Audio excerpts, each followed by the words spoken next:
Ajurveda ako medicína je veľmi účinná, je tu 5000 rokov a funguje. Ako žiť pre mňa jedinečný život tak, aby som si tú svoju harmóniu tej mojej konštitúcie udržiavala. Čiže každý z nás sa narodil s úplne odlišnou psychofyziologickou konštitúciou.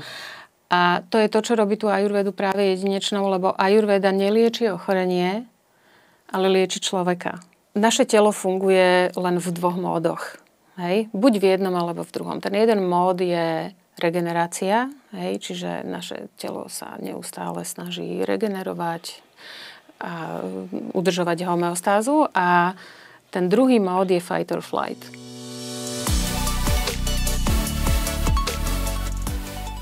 Zdravím priatelia, moje meno je Dušan Plichta, som zakladateľom a autorom produktov značky Powerlogy, ktorá vám tento podcast aj prináša.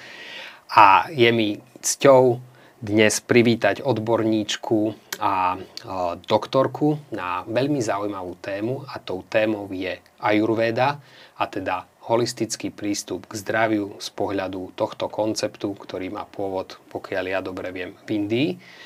A preskúmame to z rôznych oblastí toho, ako to zapadá vlastne do konceptu toho moderného, ktorému ja sa venujem, do konceptu biohackingu, a teda použitia nových poznatkov vedy pre optimalizáciu nášho zdravia. No a mne osobne do toho ajurveda zapadá, pretože je to veľmi zaujímavý prístup, ktorý má niekoľko tisícročnú tradíciu, no ale myslím si, že stále tam máme čo skúmať a hlavne vedieť ho aplikovať na naše lokálne podmienky života v praxi na Slovensku a v tom, ako žijeme. Tak vítaj, Daniela. Ďakujem, Dušan. Ďakujem za pozvanie. Teším sa na náš rozhovor. Tak ďakujem, že si tu a rovno poviem, že ako som si tak vyhľadával a pozeral, čomu sa venuješ a ako sa tomu venuješ, tak by ma zaujal ten tvoj príbeh, že ako si sa dostala k ajurvede, pretože poviem to aj pre divákov a všetkých, čo nás počúvajú, že to nie je tak, že si nejaký ako keby len výživový poradca, človek, ktorý sa prirodzene o to zaujíma, je liečiteľ, takých je veľa, nehovorím, že to robia nejak zlé, alebo že určite to pomáha ľuďom, ale pre mňa je také dôležité a myslím si, že aj v súčasnosti, že ty máš na to aj vzdelanie, odbornosť a že si to študovala v zahraničí. Pokiaľ dobre viem, tak v Anglicku, ale zároveň aj v Indii. Áno. Tak prosím ťa, ako to je vlastne s tým tvojim príbehom, že ako si sa k tomu dostala, aký je v podstate ten tvoj odborný background, poviem to po anglicky, alebo teda to odborné pozadie. No, bola to dlhá cesta. Začala by som asi tým, že už od malinka, ako dieťa, v podstate celé moje detstvo, celú moju adolescenciu som bola stále chorá. Hej? Stále nejaké angíny, chrípky, chronický zápal priedušiek, exém. V podstate stále som bola na nejakých liekoch, či už proti bolesti, alebo antibiotika, kortikosteroidy. A nepomáhalo to. Hej? Ako pomáhalo to chvíľkovo, ale dlhodobý účinok, proste tie veci sa stále vrácali, stále boli súčasťou môjho života. A to ma zrejme prinútilo hľadať riešenie niekde inde. Hej? Takže zhruba v 21-22 rokoch, keď som mala 22 rokov, som prešla na vegetariánsku stravu a začala som sa aktívne venovať joge, meditácii a začala som podstupovať a zároveň študovať rôzne holistické, prírodné metódy liečenia, mind-body metódy, energetické formy liečenia a podobne. Hej. Čo veľmi radikálne začalo zlepšovať kvalitu môjho života, či už po fyzickej a zároveň psychickej, mentálnej stránke. A tak som sa po určitých rokoch rozhodla začať sa tomu venovať profesionálne. Stále mi tam však niečo mi tam chýbalo, stále som cítila, že nie je to úplne ono. Hej. Čím ďalej, tým viacej ľudí, čo ku mne chodilo, si pýtalo rady, ako čo oni môžu urobiť preto, aby sa cítili lepšie. Ako môžu upraviť svoju stravu, ako môžu zmeniť svoj životný štýl. A na to som odpovedať nevedela. Hej. Napriek tomu, že ma to zaujímalo, to, čo som našla, nedávalo mi úplne až taký zmysel, aby som to aplikovala do svojej praxe. Až sa mi jedného dňa dostala do ruky kniha o ajurvéde, pri ktorej som okamžite zažila taký ten aha moment. Musím podotknúť, aby to dávalo zmysel, že v podstate od malinka som bola taký ten vnímavejší typ človeka. Od malinka som sa zaujímala o otázky typu či toto, čo vidím, toto fyzické je celé ja. Hej? Cítila som nejak, vedela, že to tak nie je. Hej? Hľadala som odpovede typu, prečo sme vlastne tu. Dúmala som nad tým, čo sa deje po smrti. Hej? Čiže hľadala som také tie hlbšie odpovede na život, prečo sme tu a čo to tu celé znamená. Hej?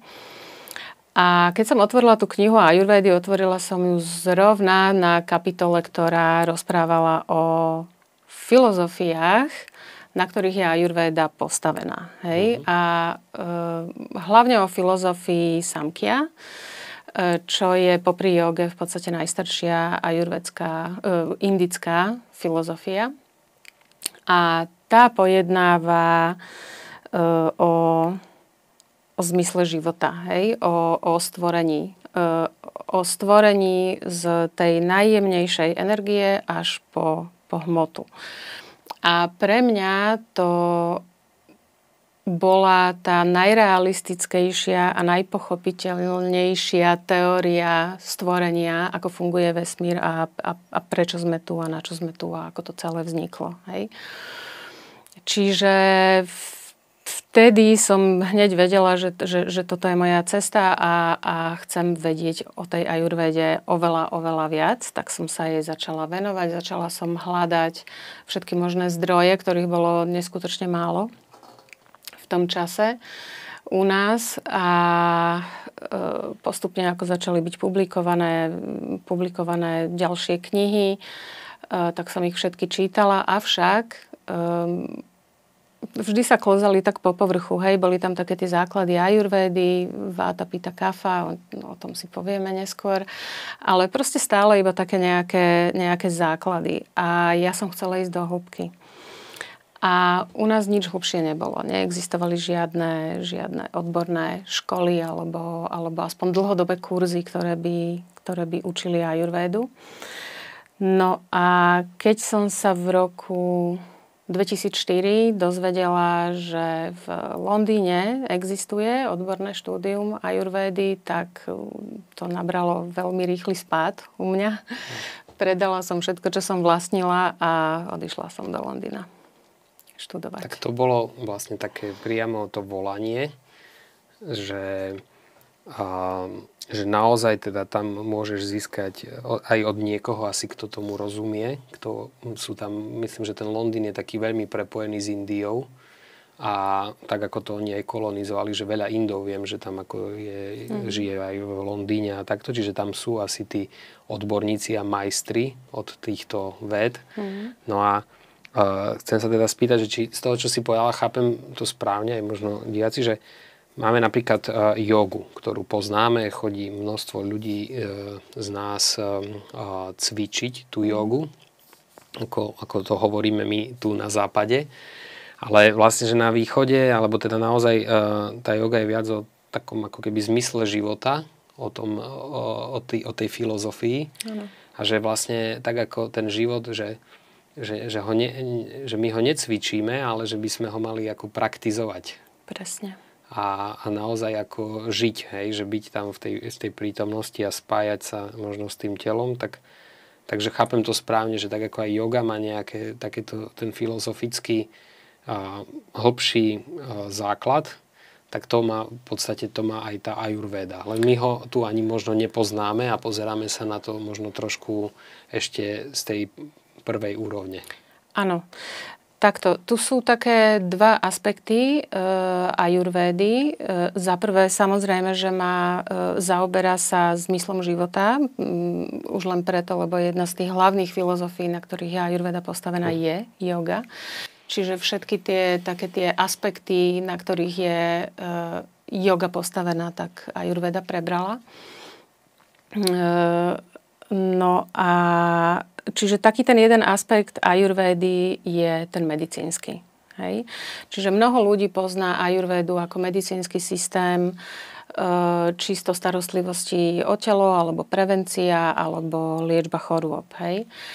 Avšak vo svojej podstate ajurvéda je nauka o živote. Hej? A čomu zodpovedá aj ten názov. Hej? Čiže ajur alebo ájuš znamená život a véda je poznanie alebo vedomosti. Čiže ajurvéda je postavená asi zhruba na 6 takých základných filozofiách a z nich z každej čerpá si zobrala niečo. Hej? A ajurvéda nás v podstate učí alebo dáva nám návod, ako spoznať samého seba, svoju jedinečnosť, svoju jedinečnú konštitúciu, ako spoznať svoje prednosti, silné stránky, ako spoznať svoje slabé stránky, ako spoznať to, na čo ako mám dispozíciu k akým chorobám. A na základe toho mi dáva návod, ako žiť pre mňa jedinečný život tak, aby som si tú svoju harmóniu tej mojej konštitúcie udržiavala. Tak to dáva celé zmysel, že vlastne tak ako v podstate aj z pohľadu tej vedy, že sme jedineční, unikátni, sú tu nejaké všeobecné pravidlá, ktoré fungujú, ale potom už to, ako s tým pracujeme, s tým životným štýlom a ako si to nastavíme, je o našej zodpovednosti toho každého dňa, tej optimalizácie. Ano. Toho, aby sme fungovali, jak sa hovorí, v energii a v zdraví. Áno. Ajurvéda ako medicína je veľmi účinná, je tu 5000 rokov a funguje. Avšak nie je pre ľudí, ktorí očakávajú, že prídu za mnou, nájdeme tú diagnózu, nájdeme ochorenie a ktorí očakávajú, že mu dám lieky alebo nejaké výživové doplnky, ktoré ho zázračne vyliečia. Hej? O tom ajurvéda nie je. Môžeme dať výživové doplnky, ale ten ozajstný úspech je v tom, či ten človek je schopný a ochotný zmeniť svoj životný štýl, zmeniť svoje stravovanie, pretože práve tam je drvivú väčšinu príčina tej nerovnováhy, ktorá sa manifestuje v podobe tej choroby, s ktorou za nami prišiel. A teraz mi napadlo sa spýtať, že tá zmena vlastne stravovania, často to tak ako keby na povrch vyzerá jednoducho, ale možno je to často o takých našich presvedčeniach a nejakých návykoch, ktoré sa nám ťažko opúšťajú.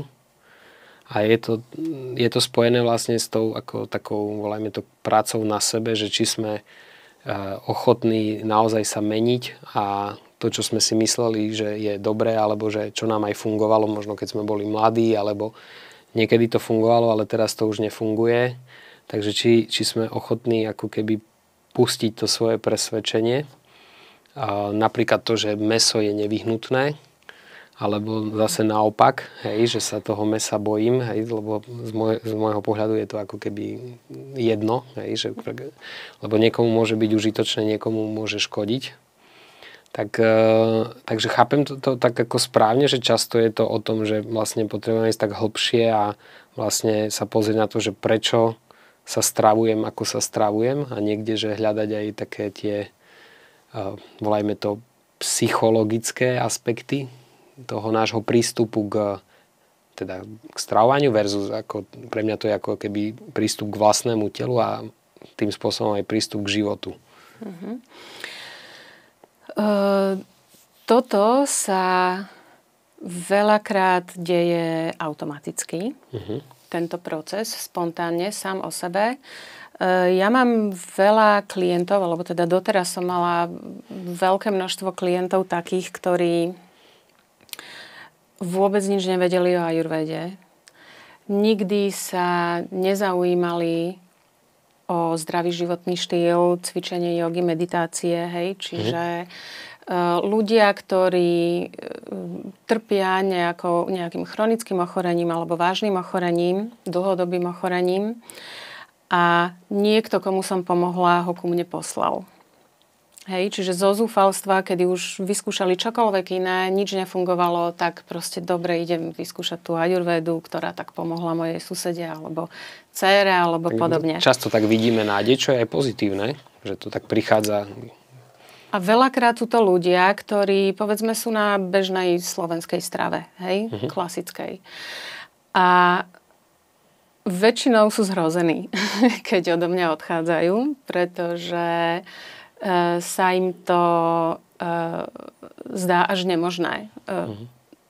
Hej, tá zmena, ktorú tá ajurveda vyžaduje, samozrejme my nevyžadujeme radikálne zmeny, ale krok po kroku, hej, nič náhle, ale je to pre nich tak veľmi nový koncept, už aj to, že nájsť nejaké nové potraviny, nie len zemiaky, rýža, mäso, sem tam zelenina, hej, čiže naozaj akceptovať, že sú aj zdravšie druhy potravín, hľadať alternatívne recepty a teda. Sú z toho zhrození, úprimne. A pre mňa je najkrajšie, keď tí ľudia o 2 mesiace prídu na kontrolu a povedia mi, že áno, bolo to neskutočne ťažké na začiatku, avšak už po tých 2 mesiacoch v podstate došli do bodu, kedy ich ani len nenapadne, aby si dali tie jedlá, na ktoré boli predtým zvyknutí. A keď aj tá myšlienka príde a oni si ich dajú, tak už ich tak neuspokojujú alebo nechutia im tak, ako im chutili predtým. Hej? Čiže keď človeku začneme upravovať trávenie, detoxikovať, očistíme jeho telo od toxínov a začneme dávať telu to, čo naozaj v skutočnosti potrebuje, tie výživové látky a tie potraviny, ľudia sa automaticky začnú cítiť lepšie.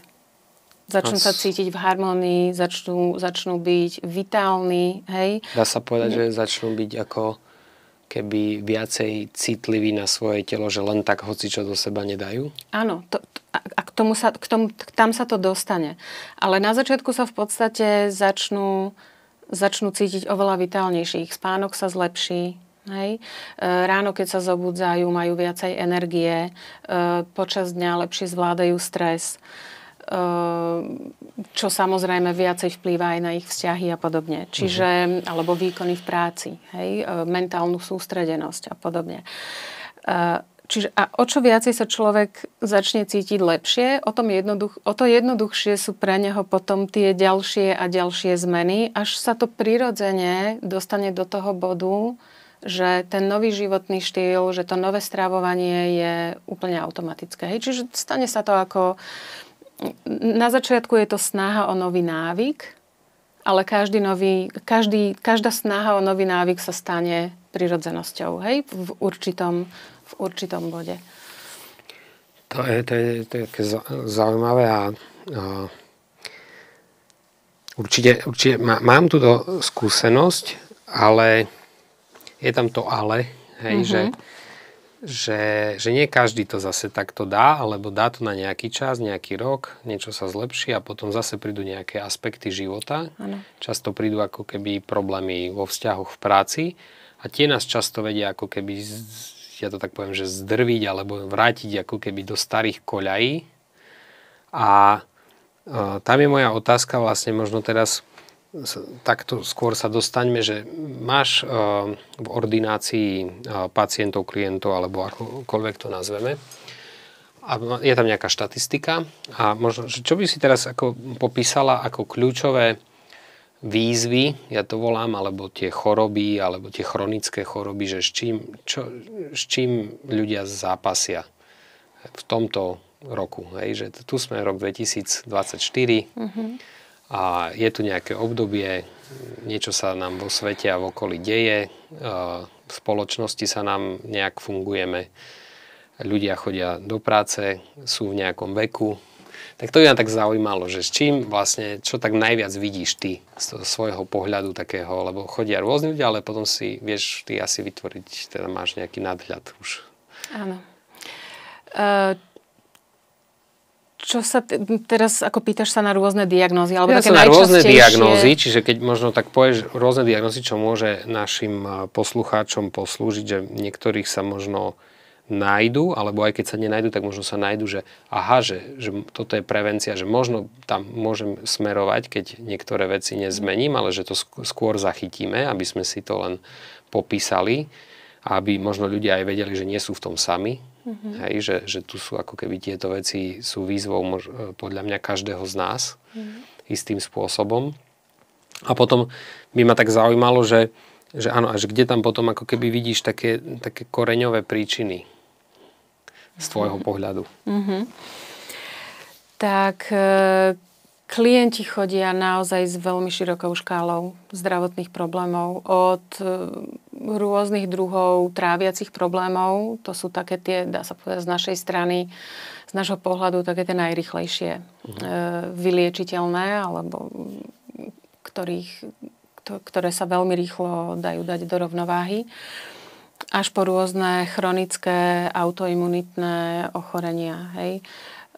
Klasické bežné vysoký cholesterol, vysoký krvný tlak, ale aj autoimunitné ochorenia, či už štítna žľaza, psoriáza, hej, rôzne neurologické ochorenia,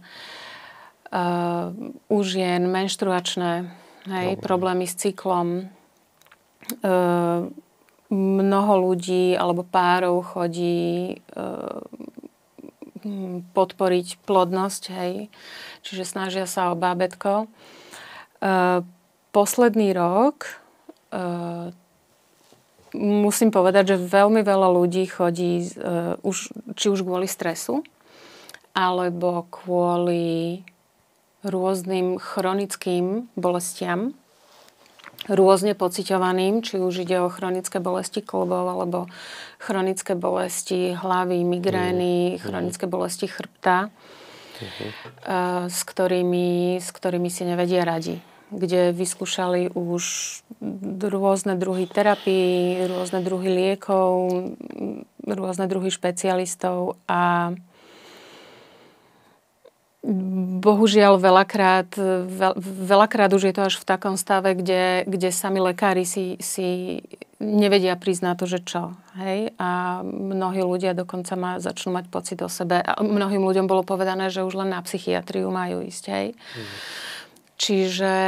Čiže také tie nešpecifikovateľné druhy chronických problémov, kde sa nevie nájsť príčina.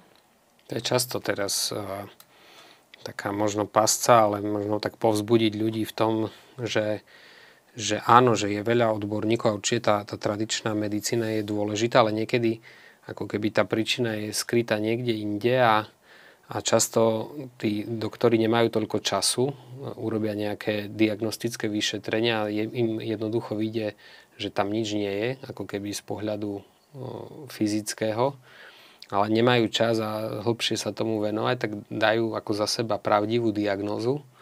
Určite. Ale človek sa tak zľakne, že už aj tu chodím, možno tu a všetci mi hovoria, že mi nič nie je, ja sa cítim na prd, hej, stále a problém ako neodchádza. Tak len tak povzbudiť, že asi to má, teda ako hovoríš, viacero úrovní a tu by ma zaujímalo teda, že poďme len ten taký klasický problém, že nezachádzal by som možno do väčších problémov alebo chorôb, ako je autoimunita a tak, ale ako hovoríš, asi množstvo z nás bežne zažilo problémy s trávením. Hej, toto trávenie, nejaké zápcha, hnačky, rôzne takéto veci, netrávimi, alebo v podstate, čo ja sledujem, tak množstvo ľudí má veľký problém v podstate, alebo teda zápasy s alergiami, intoleranciami, už rôznymi ako keby neznášanlivosťami potravín a v podstate pomaly už každý druhý človek príde do reštaurácie a povie, že polovicu veci nemôže alebo nechce.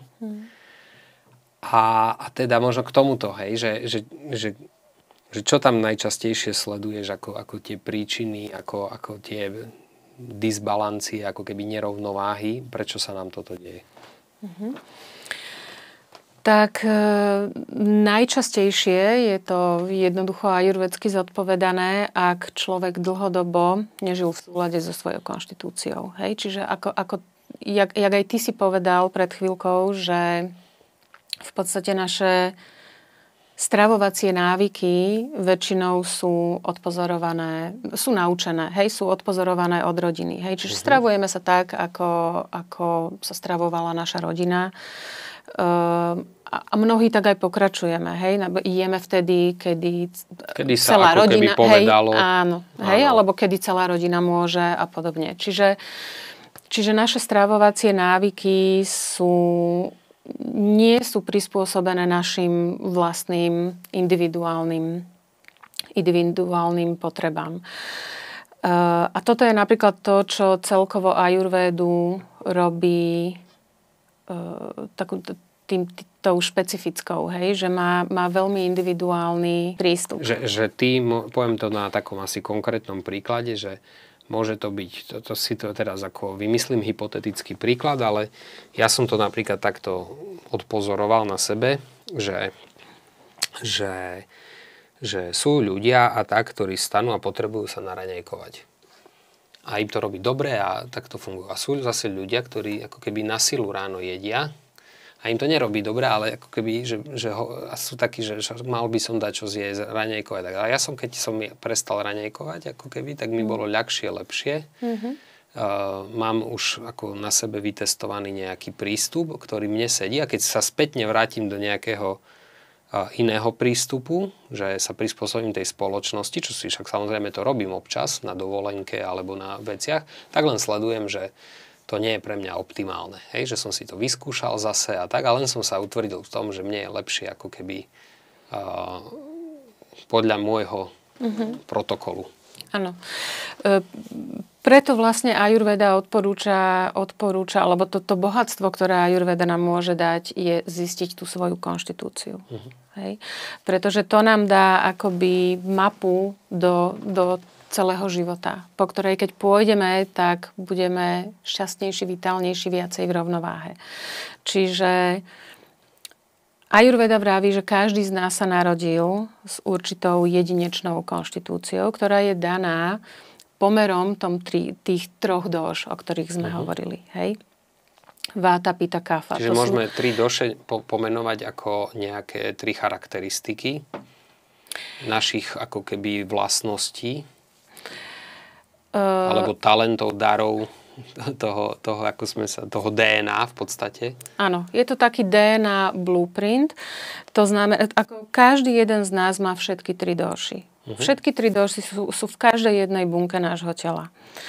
Avšak ten pomer, s ktorým sme sa narodili, je u každého iný. Hej? A práve ten pomer udáva, ako budem vyzerať, ako budem rozmýšľať, ako rýchlo a ako efektívne, ako bude fungovať moje telo, aké budú moje prednosti, slabosti, hej? Akú mám predispozíciu k chorobám.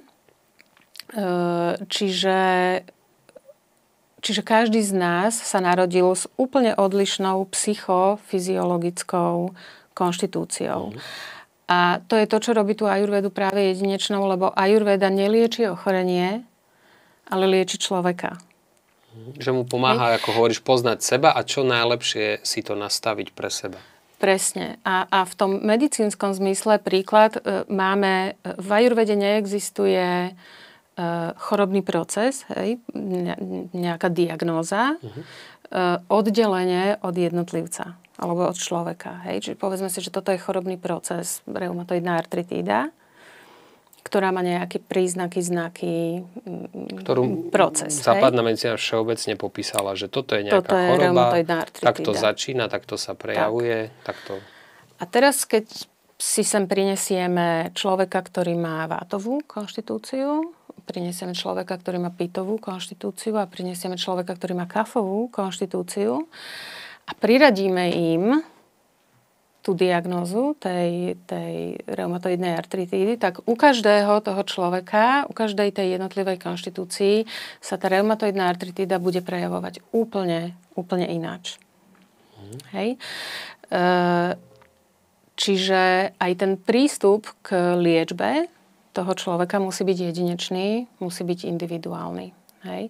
A nie je len ten prístup, ale zároveň potrebujeme nájsť, čo robí tento človek zlé, čo viedlo v konečnom dôsledku k vytvoreniu tej nerovnováhy. Čo tento a každý z nich mohol robiť niečo iné. A určite robil niečo iné, pretože u vátového človeka, u ktorého je dominantná váta, u takéhoto človeka príde k nerovnováhe váty preto, lebo povedzme konzumuje potraviny, ktoré zvyšujú vátu. Hej?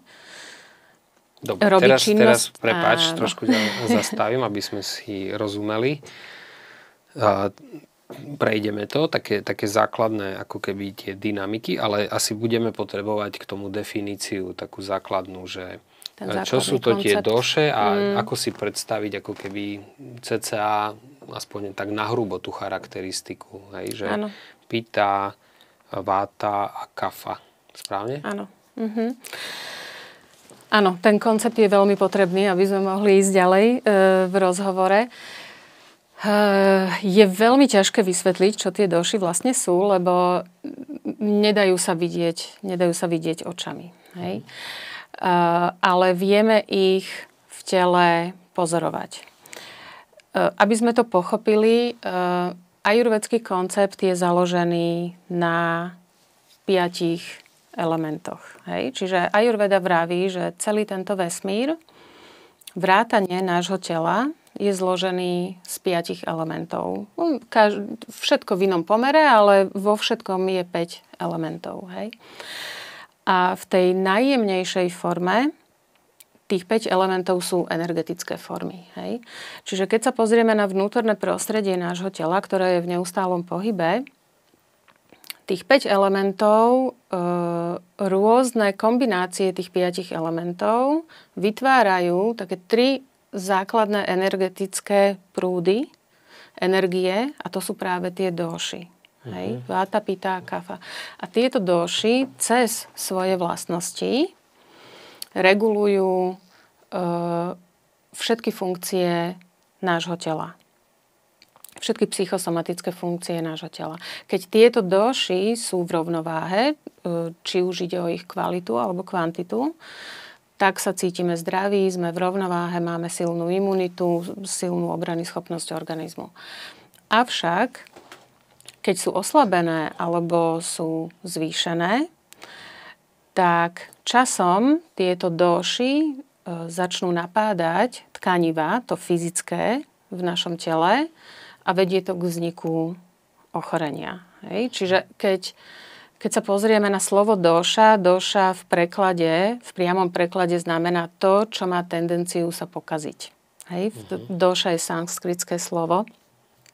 To, čo má tendenciu sa pokaziť. To znamená, že naše vonkajšie prostredie, v ktorom sa nachádzame, či už ide o počasie, hej, sezóna, jedla, šport, druh športu, ktorý robíme, práca, jedlo a teda, má vplyv svojimi kvalitami na tieto 3 dóši v našom tele. Buď ich udržiavajú v rovnováhe, alebo ich zvyšujú. Záleží od toho, či má rovnaké vlastnosti alebo opačné vlastnosti ako táto dóša. Keď sa na to pozrieme z pozitívneho hľadiska, tak dóši sú vlastne, môžeme vnímať ako ochranné bariéry. Hej? A to v tom zmysle, že keď niečo zvonka, povedzme niečo, čo často konzumujem, čo mi nerobí dobré, ak niečo zvonka zvýši túto určitú dóšu, tak predtým, ako sa z toho tá choroba sa vyvinie tak, že najprv sa zvýši dóša a až za nejaký čas tá dóša, pokiaľ neprestanem robiť tú vec, ktorá ju zvyšuje, až za nejaký čas ona začne napadať tie telesné tkanivá. Hej? A v tomto je ajurveda vlastne super, lebo my dokážeme rozoznať takéto úplne prvé štádium ochorení, kedy vieme odpozorovať, ktorá dóša v tele je zvýšená a vieme vlastne ten chorobný proces zastaviť už v jeho začiatku, predtým, ako vôbec teda tie telesné tkanivá alebo určité orgány začnú byť napádané. Super. Teraz by som k tomu, že dáva to tak celé, aspoň mne, zmysel, ale možno je to ešte celkom ako keby také filozofické a komplexné. A teraz by som to tak rád len ako možno dal do takého konkrétneho praktického príkladu. Že ja budem ako v tom odvážny, že skúsim na tom, čo som sám ako keby zažil, to popísať a možno sa v tom niekto nájde. A to je vlastne, ale vidím ten problém ako keby u viacerých ľudí v sfére, volajme to, že podnikania alebo nejakej práce kreatívnej, ktorí chcú tvoriť alebo že budujú firmy, takí tí lídri a podobne. Že vlastne takú žijeme dobu, ja mám pocit, že toho takého, na tej hrane vyčerpania, vyhoretia a množstvo ľudí vlastne okolo tej 40-ky s týmto zápasy.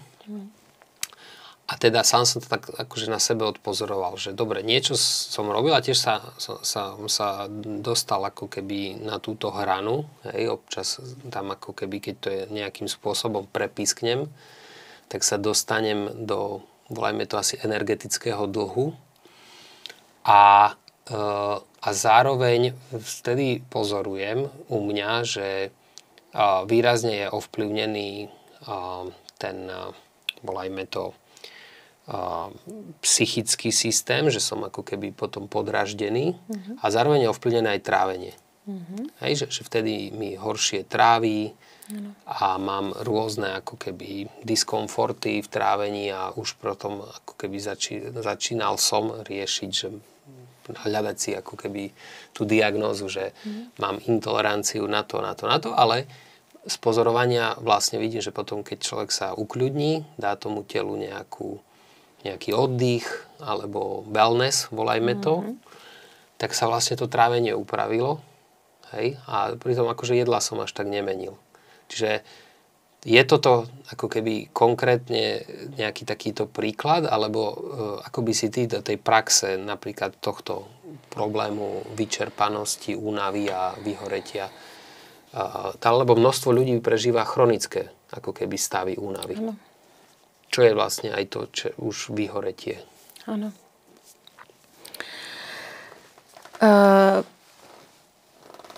Určite je ajurveda veľmi nápomocná práve z toho dôvodu, že je to holistická medicína. Čiže ajurveda nevníma zdravie len ako absenciu choroby, ale ako rovnováhu medzi telom, myslou a dušou. Hej? Čiže ajurvéda je zástanca alebo motivuje nás k tomu, aby sme sa starali o všetky tieto tri aspekty svojho bytia. Hej? Po tej fyzickej stránke, aby sme svoje telo správne vyživovali, aby sme si vybudovali pravidelné zdravé návyky, ktoré budú podporovať našu imunitu a fyzickú vitalitu. Zároveň nám dáva nástroje, ako sa udržať mentálne v harmonii a zároveň ako sa starať aj o svoje duševné zdravie. Hej. A čo sa týka fyzického vyhoretia a chronickej únavy, je to vyslovene, že pandémia novodobá. Trpí s tým skoro každý, možno nie teraz práve, ale tu a tam, hej, každý si tým nejak prešiel. A stáva sa to práve vtedy, keď jeden z týchto troch aspektov, veľakrát dva a veľakrát všetky tri aspekty sú ignorované. Hej? Keď človek tak upadne do stresu, že jeho prioritou, do čoho nás tlačí celá spoločnosť, je povedzme byť výkonný alebo zarobiť si na živobytie, až do takej miery, kedy nás vôbec nezaujíma to, či sa zdravo stravujem, či... V podstate také klasické v práci, že nemám čas na cvičenie, lebo rodina, deti uživiť, lebo vždy sú nejaké dôvody. Hej? Čiže je to nejaký disbalans. Áno. Potom môže to byť vlastne to, že nemám čas na svoje koníčky a záľuby. Áno. Hej, to správne chápem, ako ja si to tak prekladám, že to je to pre dušu. Že nemám čas na koníčky, lebo opäť, hej, že práca, rodina, starostlivosť, hej, vlastne rozdám sa, obetujem všetkým a niekde to je takto. Čiže to sú takéto vlastne konkrétne príklady zo života. Áno. Ajurveda nám práve preto dáva ten návod takých tých jednoduchých, každodenných rituálov, ktoré by sme mohli zaradiť do svojho života, aby nám pomohli tak nejak znovu sa do tej harmónie dostať. Hej? A u každého to môže byť niečo iné. Pre vátu to môže byť niečo iné, pre pitu to môže byť niečo iné a pre kafu. Hej? Povedzme vátový človek, ktorý je prirodzene veľmi aktívny, je to pre neho prirodzené. Prirodzene je to človek, ktorý rýchlo rozpráva, stále rozmýšľa, stále niečo robí, stále niekde uteká. Hej? Takíto ľudia sú najrýchlejšie alebo najviac citliví na stres. Lebo ten sám o sebe je veľmi, prináša takú tú nepravidelnosť, príliš veľa pohybu, príliš veľa aktivity. Hej? Náš mozog neustále funguje a hľadá riešenia. Takýto človek napríklad potrebuje zaradiť pravidelnosť. Hej? Vátový človek. V momente, ako zaradí pravidelnosť, ak si povie, že toto je jediné, čo v tomto zhone, nič nedokážem, ale aspoň toto urobím, že pôjdem každý deň v ten istý čas spať a v tú istú hodinu budem vstávať a dám si jedlo v pravidelnom čase. Ja sa smejem, lebo to je presne... Rezonuje? To, čo ja tak charakterizuje. Ale ja som to tak vlastne intuitívne spravil a vtedy mi je dobre. Hej, že ja to volám, že mám ten svoj režim, jak sa hovorí, svoju rannú rutinu, ráno nejaké raňajky a počas dňa také zachytné body. Ano. Toho, že si dám tú pauzu, nejaký obed, mám takéto pravidelnosti a zachytné body presné. Ano. A keď to nemám, tak to som za pár dní rozbitý. Hej. Úplne, že keď cestujem a teraz je tam veľmi veľa ako keby tých nových vecí a ja sa prispôsobujem všetkému možnému a to tak ako niekde dám, tak to sa dosť akože vyčerpám. Áno.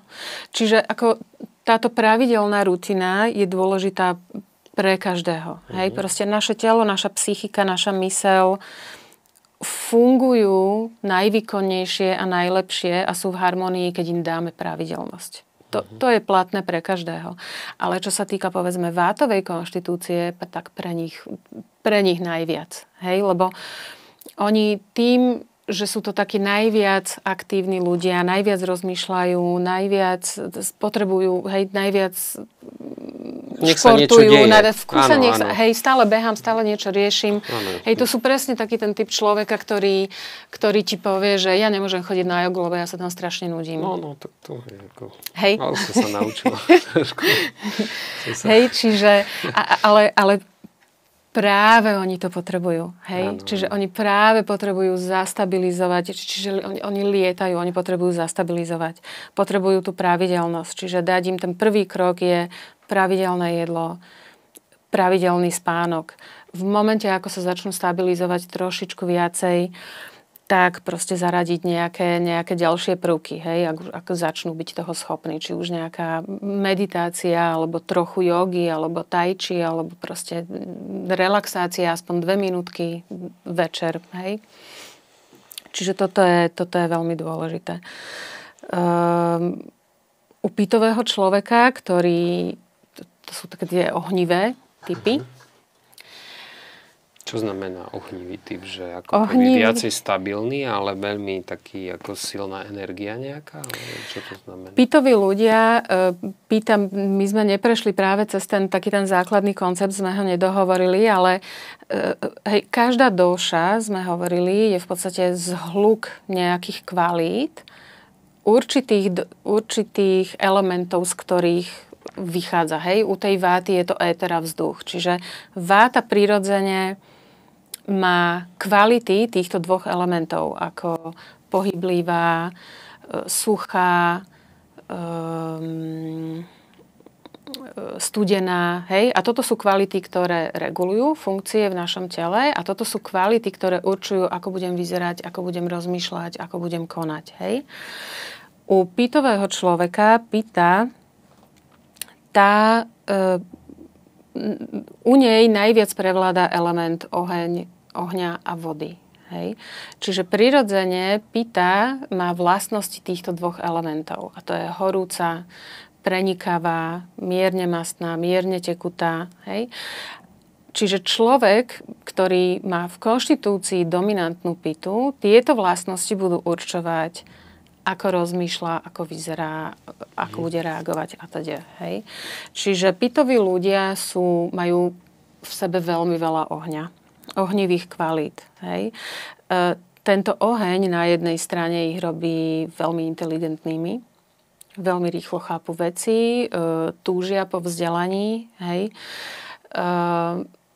Ale, povedzme, po tej negatívnej stránke majú prirodzenú tendenciu vzbĺknuť, hej. Na začiatku to môže byť len iritabilita, pokiaľ si nedajú pozor, tak to môžu byť výbuchy hnevu a podobne. Čiže u takýchto ľudí treba viacej zaradiť, povedzme, chvíľku sebareflexie alebo prestať robiť nejaké súťaživé športy. Hej? Povedať si, robiť nejaké ukľudňujúce techniky relaxácie alebo meditácie, ktoré utlmia taký alebo uhasia ten oheň. Hej. Ktorý ich robí výbušnými. Čiže a kafoví ľudia napríklad kafa je kombinácia zeme a vody. To sú veľmi ťažké, veľmi zemské energie. Hej? Čiže kafový človek ten bude mať tendenciu k lenivosti, pomalému mysleniu, hej, priberaniu na váhe. Hej, to sú takí tí ľudia, ktorí ti povedia, že ja vypijem 2 poháre vody a mám pocit, že z toho som pribral. Hej? Čiže a psychicky sa to u nich odráža tak, že idú do letargie, idú do depresie. Hej? Čiže také tie ťažké druhy emócií. Hej? Čiže my aj keď sa pozrieme, ja som hovorila príklad diagnózy reumatoidná artritida, keď sa pozrieme povedzme na depresiu, hej, ako takú a zoberieme si vátového človeka, pitového a kafového, tak u toho vátového človeka sa to prejaví ako anxiózna depresia. Hej? Čiže depresia, kde človek neustále má úzkostné stavy, obavy, strachy. U pitového človeka to bude depresia sprevádzaná výbuchmi hnevu. Hej. A u kafového človeka to bude taká tá depresia, ono to má špecificky, neurovegetatívna, hej, to je taká tá depresia, kde človek má problém ráno vstať z postele. Hej. Čiže u každého sa to prejavuje ináč, u každého treba zaujať alebo nájsť taký ten iný spôsob, ako sa z toho dostať. Ako prelomiť ten začarovaný kruh. A z toho, čo som počúval, tak opäť by som ja sa osobne spýtal, že možno pozor na to škatulkovanie sa, lebo keď si teraz o tom hovorila, tak som sa našiel ako keby prevažne až v obidvoch, ako keby tých charakteristikách. Čiže aj tá vata, aj tá pita, tá kafa to menej, hej, naozaj to menej, ale že ono to je taký mix, ako si hovorila, že dôležité, že neškatulkovať úplne, len pozorovať na sebe, že môže to byť u mňa zastúpené 50%, 30, 20, u niekoho úplne ako keby nejaký iný mix, ale to sa aj vyvíja, nie? Počas života. Či to ani nie? Nie. To sa nevyvíja. Konštitúcia je daná. Ale my nemáme len 3 druhy konštitúcie. Hej? Čiže ajurveda to sú... To je taký základ? To je taký základ, aby... také jednoduché prednesenie ľuďom, aby to pochopili, hej. Ale to sú také 3 základné konštitúcie, ale málo kto má čisto vátovú, alebo pitovú, alebo káfovú konštitúciu. Väčšinou ľudia majú zmiešanú konštitúciu, hej. Čiže napríklad mne je úplne zjavné, že ty si konštitúcia váta pita, hej.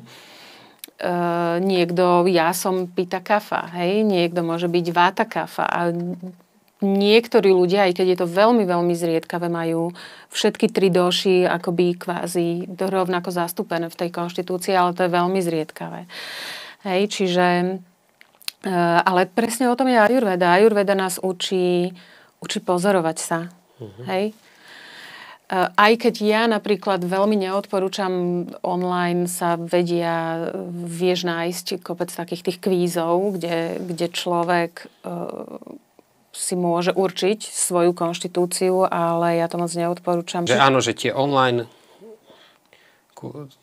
testy často, keď sú ako bez tej druhej strany, to znamená odborníka, alebo niekoho, kto ma vidí naozaj asi, by som povedal, nezainteresovane, tak my si sami snažíme asi možno podvedomo niekedy ako keby premietať tam veci. Že je toto také riziko, že si to tak ako keby prispôsobujeme a vytvoríme si z toho vlastný príbeh a interpretáciu. Áno. Jedna vec je, že veľakrát nevnímame sa objektívne. Hej? Nevnímame sa objektívne, to je jedna vec, ale druhá taká tá dôležitá je, že my rozoznávame 2 druhy stavu. Jedno je stav doš, alebo pomer doš, s ktorými sme sa narodili. Naša konštitúcia. A druhý stav je momentálny stav našich doš. Aha, okej. To dáva zmysel. A to je vlastne tá rovnováha. Presne. Pokiaľ je momentálny stav tých doš rovnaký ako stav, s ktorým som sa narodila, tak som v rovnováhe. Som zdravá. Ak je zmenený, tak je to nerovnováha a treba to dať do toho pomeru, s akým, nie je rovnovážneho, že váta je rovnaká ako pita, ako kafa, ale do toho pomeru, s akým som sa narodila, pretože to je tá moja rovnováha. To je ako DNA, aby to zakliklo. Áno. A častokrát sa deje práve to, že povedzme... pitový človek, ktorý sa narodil s pitovou konštitúciou. Poviem príklad, vymyslím si. Mal stresové štúdium, potom začal kariéru, stresový život, nepravidelný životný štýl, ponocovanie, veľa cestovania. Proste všetky také tie návyky, ktoré zvyšujú vátu. Do toho sa niekde dopočul, že surová strava je zdravá, tak začal byť čo v konečnom dôsledku je pre určitých ľudí. Takže začal byť na surovej strave, čiže čo zvyšuje vátu. Čiže dlhodobo robil kopec vecí, ktoré zvyšujú vátu, až sa dopracoval k tomu, že začal mať rôzne vátové problémy, suchá koža, nafúkovanie vetry, chronická zápcha, možno, že časom za 10, za 15 rokov začal mať nejakú neurologickú poruchu, čo je vátová porucha. A takýto človek si povedzme teraz v dospelosti robí dotazník, na základe ktorého chce zistiť, akú má konštitúciu. tým, že v posledných 20 rokov u seba pozoroval všetky možné zvýšenia váty, tak odklikne všetky vátové, hej, áno, mám suchú kožu, mám nepravidelné trávenie, mám nepravidelnú stolicu, mám zápchu, hej. A tým pádom mu ten dotazník akoby ukáže, že OK, ty si vátová konštitúcia. Pritom ide iba o chronické, systemické, dlhodobé zvýšenie váty a momentálny stav DOŽ. Ale v skutočnosti ten človek je pita. Takže super, tu sa dostávame k tomu vlastne k tej tvojej klinickej praxi, že vlastne keď chcem niečo takto riešiť, tak je vždy, aspoň z môjho pohľadu, je dobré nájsť si odborníka, s ktorým sa aj stretnem, venujem do toho trošku viac času a hĺbky, rozprávam sa a potrebujem mi to nielen na možno prvom stretnutí, ale aj začnem niečo skúšať, ako urobím si nejakú hypotézu, nejaký test a vnímam sa a začne mi to dávať zmysel, alebo vidím, že sa cítim lepšie, že sú tam konkrétne tie výsledky. Tak možno teraz by som sa opýtal k tomuto, že teda ak ľudia chcú v podstate ísť týmto modelom a viac to preskúmať, tak aké majú možnosti?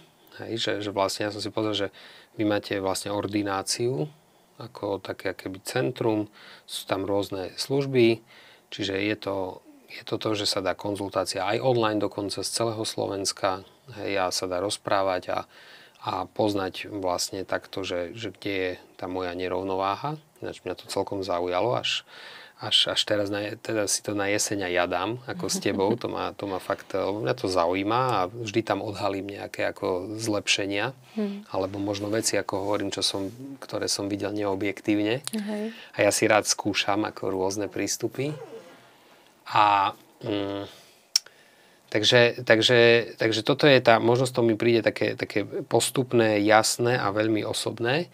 Ale k tomu by som sa, to už bola dlhšie, som mal tú otázku v hlave, že čo povieš na tie teraz populárne ajurvédske retreaty po anglicky, to znamená nejaké ajurvédske pobyty. Som tak zaregistroval, že veľa ľudí chodí teraz do Indie alebo na Sri Lanku a tak ďalej a teraz, že sa to tak berie, že idem tam na 2 týždne alebo koľko, hej, alebo na 15 dní na taký ozdravný pobyt. A to by ma zaujímalo, že poviem, to je užitočné ako nejaký reštart, ale že čo to tam vlastne sa deje na takých ozdravných pobytoch, že za 15 dní, alebo keď je nejaké také, že ten akutnejší možno prístup sa tam ako nejak aplikuje? No, nie je pobyt ako pobyt, čiže nedá sa to nejak akože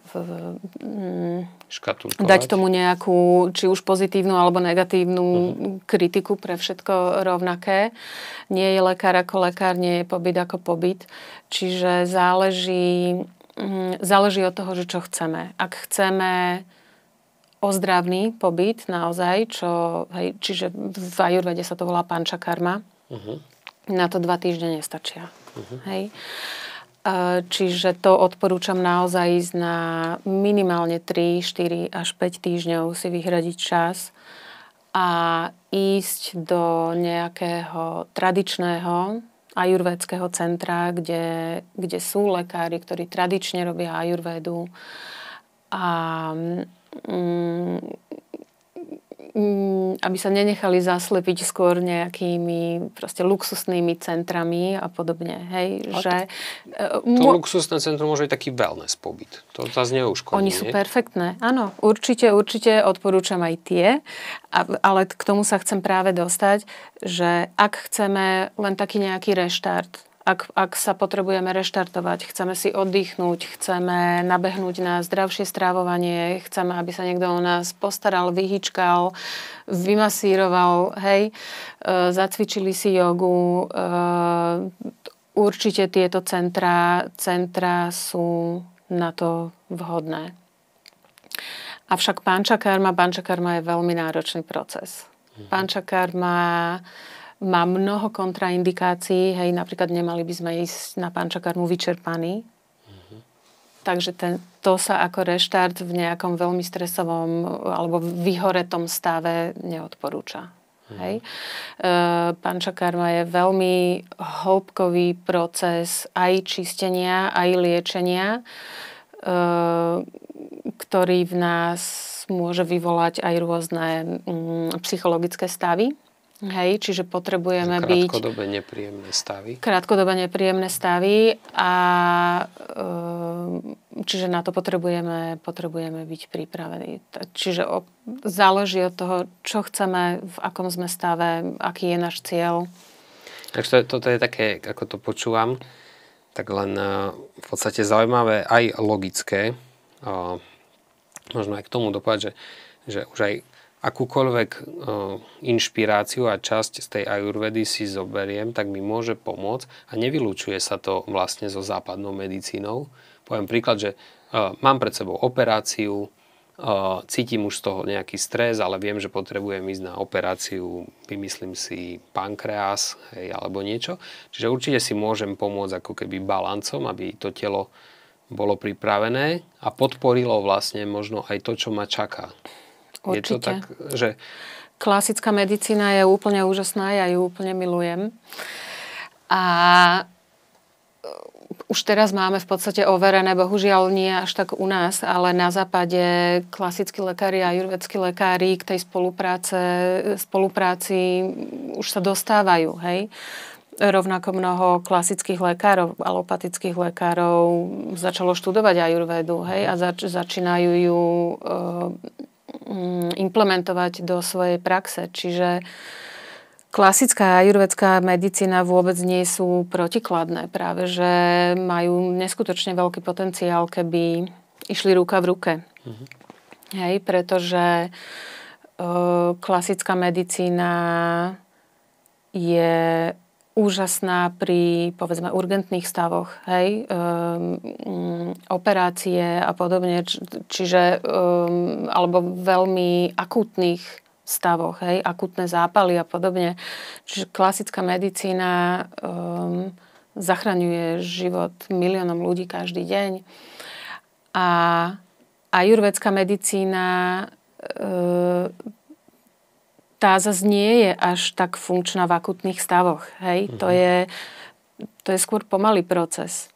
Je to skôr, čiže aj povedzme, keď si zoberieme to liečenie, hej, že používame rôzne bylinné preparáty, to trvá nejaký čas každodenného používania pravidelného spolu s úpravou strávy, vylúčenia príčiny, aby vôbec tie bylinky sa dostali tam, kam sa dostať majú, aby začali účinkovať a pôsobiť v tých tkanivách, kde pôsobiť majú. Hej? Aby vyvinuli ten účinok. Čiže prepáč, dá sa to tak povedať, jeden známy tiež odborník na biochémiu a medicínu povedal, že oni vlastne tam je veľmi dôležité pri tom tele mať ako keby tú rovnováhu v takých bodoch, že ak je akútny prípad, vyžaduje si akútne riešenie. Ak je chronický prípad, tak si vyžaduje to chronické pomalé napravovanie. Že to je ako nejaké pravidlo. Tak. A zároveň máme prípady, ako napríklad opäť tá reumatoidná artritída, kde je to chronické degeneratívne ochorenie, ktoré môže mať časté zápalové ataky klbov. Hej? A tu, keď povedzme sa spojí klasická medicína s ajurvédou, hej, ja napríklad vždy hovorím svojim klientom, dajte si, hej, mnoho ľudí za mnou prídu s tým, že už vôbec nechcú klasickú medicínu, ale len chcú ísť aj... Hej, alebo dlho to trvá, alebo proste stále sa to vracia, alebo proste chcú vyskúšať aj niečo iné. A prídu s akutným zápalom klbov a nechcú si dať kortikosteroidy. Ja sa snažím vysvetliť, aby zápalový proces je... To treba rýchlo uhasiť.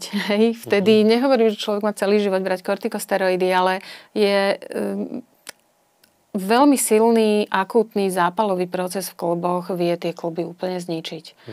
A dať si tie kortikosteroidy a uhasiť ten oheň, hej, potlačiť tú autoimunitnú reakciu a popri tom dávať tie ajurvédske bylinky, ktoré budú liečiť ten základ a regenerovať tkanivá, tak z toho sú nádherné výsledky. Takže áno, no, tak to odpoveda tomu, že potrebujeme aj akútne veci si povedať, že áno, tak teraz som v takomto stave a potrebujem si dať aj ten paralen. Hej. Nebyť fanatický. Hej. A potom vlastne ale vedieť, že toto je vlastne zahasenie ohňa, lebo niekedy, keď nezahasím oheň, tak mi zhorí dom.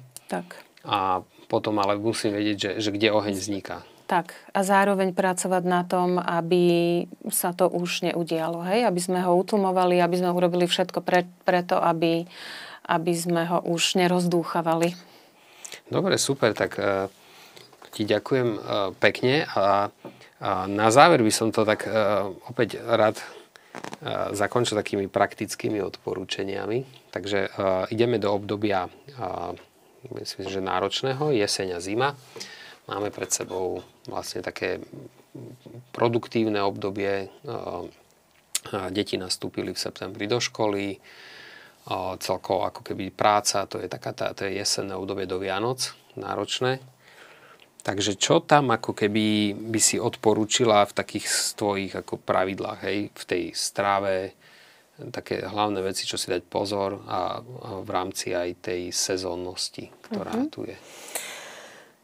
Takže jeseň je sezóna, v ktorej dominuje prirodzene váta. Hej? Éter, vzduch proste má všetky tieto kvality a preto u ľudí prirodzene dochádza k zvýšeniu váty.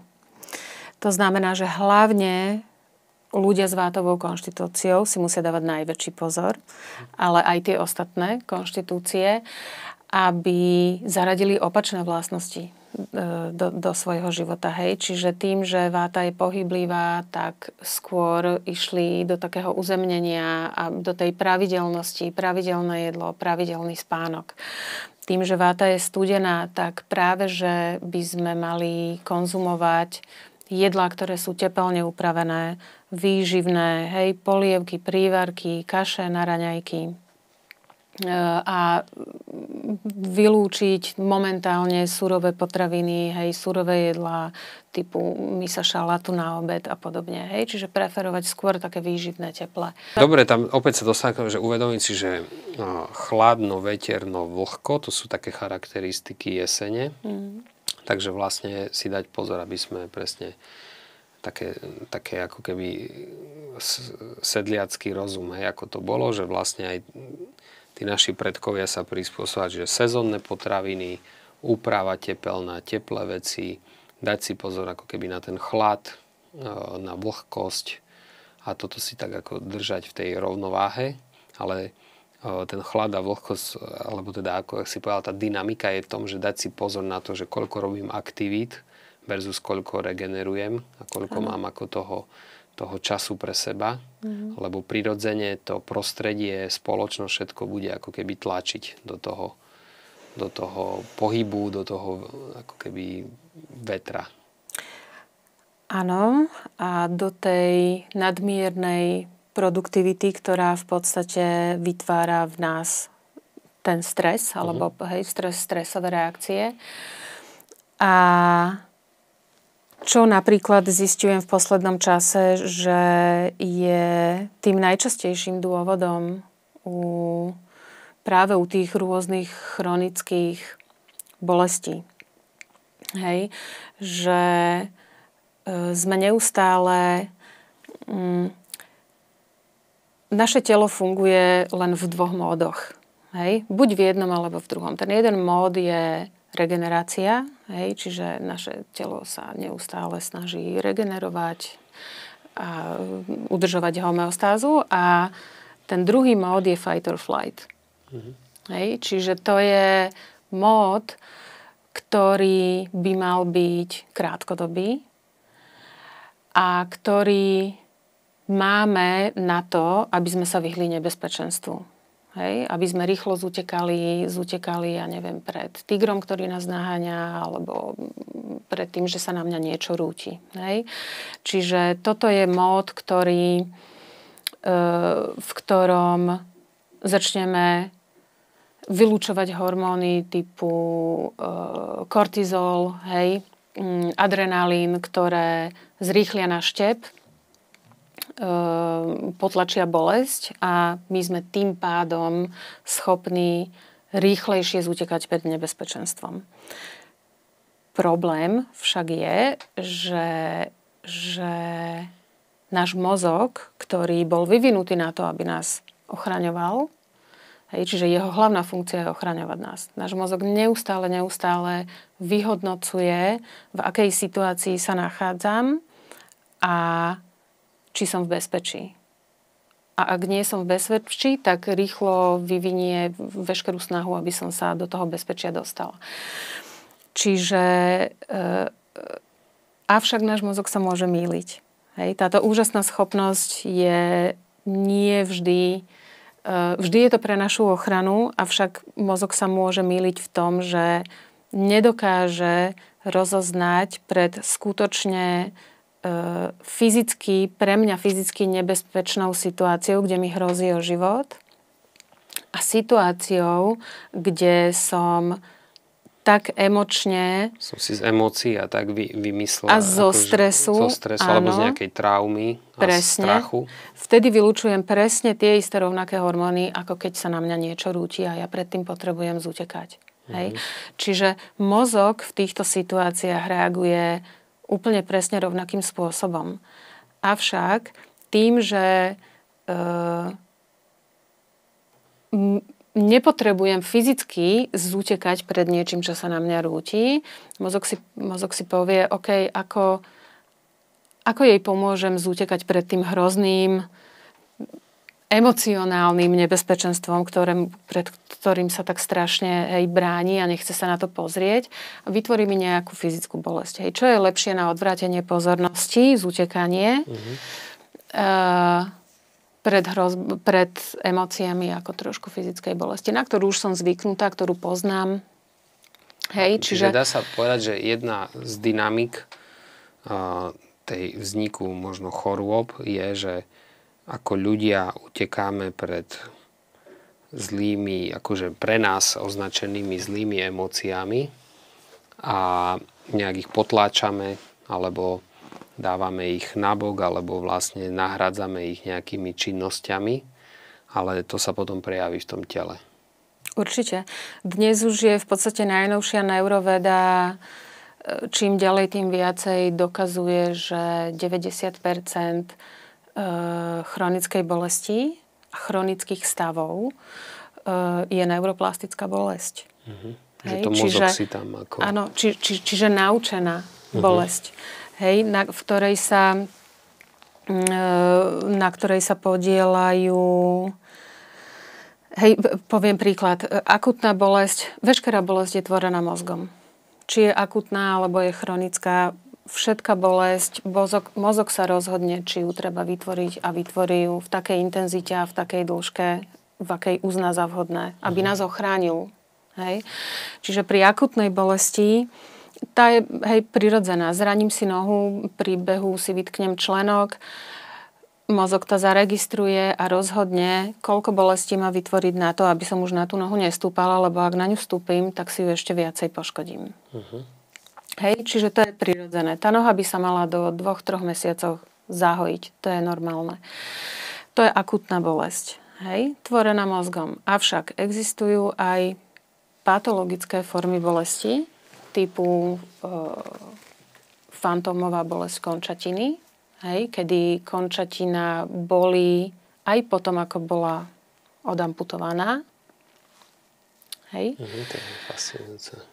Alebo inými slovami neuroplastická bolesť, čiže naučená bolesť. Čiže neuroplastická bolesť je bolesť, kedy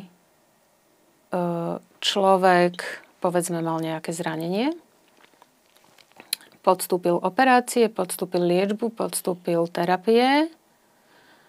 Mnohokrát príčina bola odstránená, povedzme pri operácii chrbtice, a bolesti pokračujú. napriek tomu. Hej. Neuroplastická bolesť môže byť bolesť, ktorá nemá žiadnu príčinu. Hej. Že zrazu som sa ráno zobudila a mám seknuté v krížoch. Hej. Alebo zobudím sa so silnou migrénou hlavy, ale všetky skény, všetky MRI, všetko je u mňa v poriadku. Nemám príčinu mať tú No a čo migrénu. je potom tá príčina? Že čo som si to len vymyslel? Že chcem, aby ma to bolelo? Nie. To určite nie. Každá bolesť je absolútne reálna. Úplne. A každá bolesť, ako hovorím, je tvorená mozgom. Čiže nie je to o tom, že by sme si ju vymýšľali. Proces tvorby chronickej, teraz bavíme sa čisto o chronickej bolesti. Hej, nebavíme sa o... Že pravidelne boli hlava z niečoho a už ako keby diagnózy nič hovorí, že všetko je v poriadku. Dnes už je dokázané, že mnoho aspektov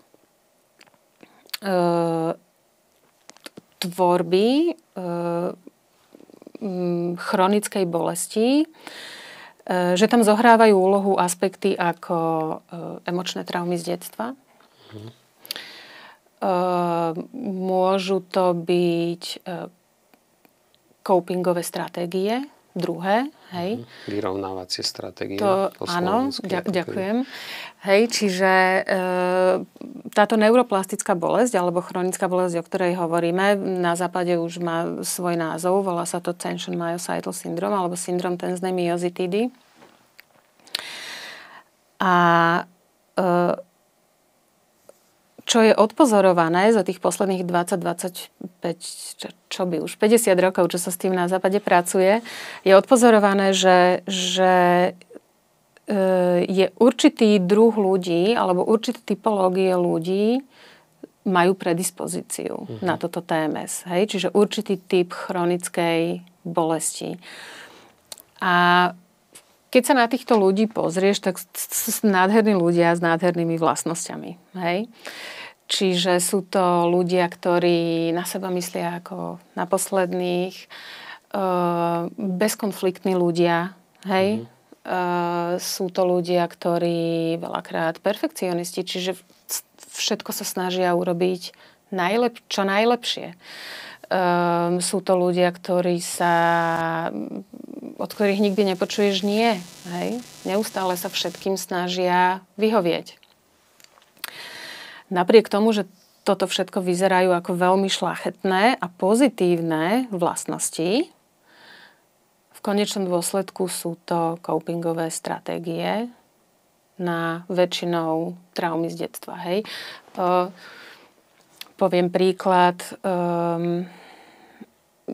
Ak som vyrastala tak, že som mala pocit, že nie som akceptovaná taká, aká som, tak moja copingová stratégia v dospelosti bude taká, že sa budem snažiť všetkým vyhovieť. Na seba budem myslieť ako na poslednú. Hej, v angličtine to má taký pekný názov, že people pleaser. Hej. Alebo ak som vyrastala v prostredí, kde stále nič nebolo dobré. Čokoľvek som urobila, nikdy to nebolo dostatočne dobré, bude zo mňa perfekcionista. Budem sa snažiť, hej, čiže tá moja copingová stratégia bude to, že sa budem v dospelosti snažiť urobiť všetko čo najlepšie. Čo sú všetko nádherné vlastnosti. Avšak, keď sa na to pozrieme, tak vytvárajú neskutočne veľa stresu. Hej. To je veľmi stresujúce.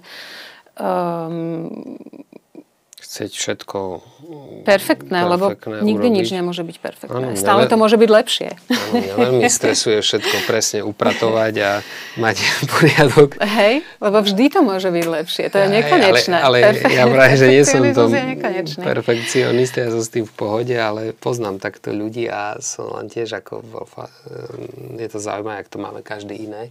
Hej. Každý máme možno nejakú inú, ako hovoríš, silnú stránku s niečím. Áno. A to je krásne, ja to už len dopoviem, že čo niekomu vytvára stres, pre iného je pohoda a preto asi nefungujú tie super rady kamarátske jak sa hovorí, na pive alebo na večeri alebo na kávičke, že joj, však čo, to je v pohode, to len urob tak. Hej, že ono to je niekde ako hlbšie asi pes zakopaný a preto takéto rady ako keby niekomu dávať, že však len začni robiť to a to bude v pohode, asi nefungujú. Áno. Možno to fungovalo u nich, neznamená, že... Hej. Čiže je mnoho aspektov, ktoré sa môžu podieľať na tvorbe chronickej bolesti. Môžu to byť, hovorím, také tie nevedomé potlačené emócie, ako výsledok traum z detstva. Môžu to byť naše charakterové vlastnosti typu perfekcionizmus. Môže to byť stres z choroby samej. Hej? Jasne, to ak trpí niekto... Hej, mala som klientov, ktorí povedzme celý život, alebo 15 rokov majú migrény. Hej? Boli na protiepileptických liekoch. Hej? Lieky proti bolesti, proste nič nepomáha. Nič. A takýto človek sa v podstate každé ráno zobudza s tým, bože môj, dúfam, že nedostanem migrénu, alebo sa zobudza s migrénou a vie, že sa musí postarať o dieťa, alebo musí ísť do práce, alebo ho čaká porada, alebo hej, čiže a vie, že nebude schopný toto všetko urobiť. Čiže stres z ochorenia samého, alebo z toho, aký to má vplyv na náš život, a na to, či budem efektívna a či budem môcť urobiť veci, ktoré urobiť musím, to vytvára Hej, čiže toto sú také tie situácie, v ktorých môj nervový systém ide neustále do fight or flight. Je to vnútorný stres, že... Čiže to, čo by malo byť veľmi krátkodobý proces, ktorý bol vytvorený na to, aby ma dostal do bezpečia, ktorý v prípade, že trvá dlho, je veľmi škodlivý nášmu telu, hej, tak vlastne ľudia s chronickým ochorením sú v takomto stave neustále. Hej, a tým pádom, hej, povedzme, keď sme v stave fight or flight, vylučujeme kortizol, vylučujeme adrenalín. Náš tráviaci systém prestáva dostávať napríklad energiu. Hej? Čiže, lebo trávenie je niečo, čo teraz nie je podstatné. Hej? Čiže energia je zobraná z iných orgánov, z iných systémov tela na to, aby sme rýchlo mohli zútekať a dostať sa do bezpečia. Áno. Mne to napadlo toho, že opäť takto, že z toho nášho bežného života, že možno pre ľudí, že si tak uvedomiť, že nie je normálne ako keby hovoriť, že ja som v strese.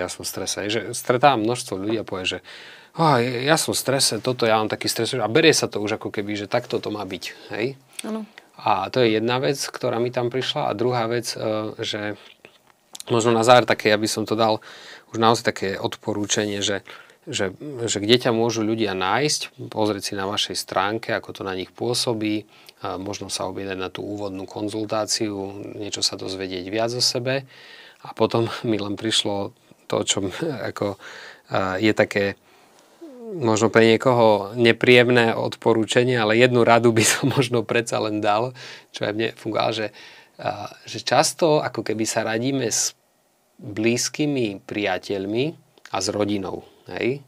Čo je také ako je prirodzené, lebo tam cítime nejaké bezpečie, ale vlastne keď si o tom hovorila, že aké sú tam traumy, veci, jak to tí ľudia nás proste berú, hej, že neobjektívne rôzne, že že užitočné je sa začať ísť radiť alebo hľadať tú pomoc odborníka, doktora, úplne ako keby mimo toho, aby som sa dokázal s nadhľadom možno pozrieť na to, čo ma aj od tých priateľov, vzťahov a rodiny ovplyvňuje. Hej, že často zistím, že tam mi to vlastne vyvoláva možno aj ten podvedomý stres. Určite, pretože mnoho vecí nie sme schopní vidieť vo svojom živote. Uh-huh. Zároveň mnoho vecí akceptujeme ako normálne vo svojom živote. A napriek tomu, že nie sú zdravé, napriek tomu, že nám spôsobujú problémy, ale hej, je to také, veď každý to má. Hej, alebo zvykla som si s tým žiť. To je taká fráza, ktorú mnohí ľudia hovoria, no, s tým som sa naučila žiť. Až nebezpečná. Lebo... Hej? Čiže určite je vhodné prijať pomoc od niekoho, kto nám pomôže pozrieť sa na seba objektívne, pozrieť sa, kde je príčina našej nerovnováhy. Hej? Či je to v strese, alebo v vyhýbaní sa emóciám, alebo je to v našej životospráve, v tom, ako žijem, ako sa strávujem. Hej? Čiže... Tak to ti ďakujem. No a teda vaša stránka a tvoja stránka, kde ťa ľudia nájdu? Je ayurdharma.com. Ayurdharma s Y, ale to bude asi v popise. Dobre, a ešte to bude v popise a ešte možno by ma tak zaujímalo na záver, že ktorá bola tá tvoja kniha? Že či vieš odporúčiť tú knihu, ktorá stala na začiatku tej tvojej cesty, možno aj pre ďalších ľudí, ktorí sa chcú viac pozrieť do tej ajurvedy, pretože ja skôr mám teraz pocit, že tých kníh je milión, ale ako vo všetkom, že len pár z nich je naozaj takých ako keby poriadnych. Tým, že to bolo 30 rokov dozadu a bola to prvá kniha, ktorá vôbec bola na našom trhu a ajurvede, myslím, že to bolo od Vinod Verma, ale nedám ruku do ohňa. Určite tá kniha je úžasná, ale ja by som... Ktorú by si odporúčila? Teraz by som odporúčila skôr knihy od môjho osobného učiteľa, doktor Vasant Lat. On je proste špička ajurvédska na svete a ja som neskutočne vďačná s pokorou, že je to môj osobný učiteľ. Čiže akákoľvek kniha. Napísal veľa kníh, napísal knihy, ktoré sú úplne základné, idú od začiatku, napísal a sú u nás na trhu aj knihy alebo učebnice ajurvédy, ktoré idú naozaj do hĺbky. Takže toto je skôr to, čo by som odporúčila. Super. Tak ďakujem pekne, naozaj fascinujúci rozhovor a veľmi zaujímavé podnety. Takže ďakujem a som rád a teším sa na tú teda jesennú sezónu, aby sme sa všetci držali v rovnováhe a vo vnímaní seba a poznali sa stále lepšie a lepšie. Ďakujem aj tebe, Dušan, za pozvanie. Ďakujem. A teším sa na tvoju návštevu.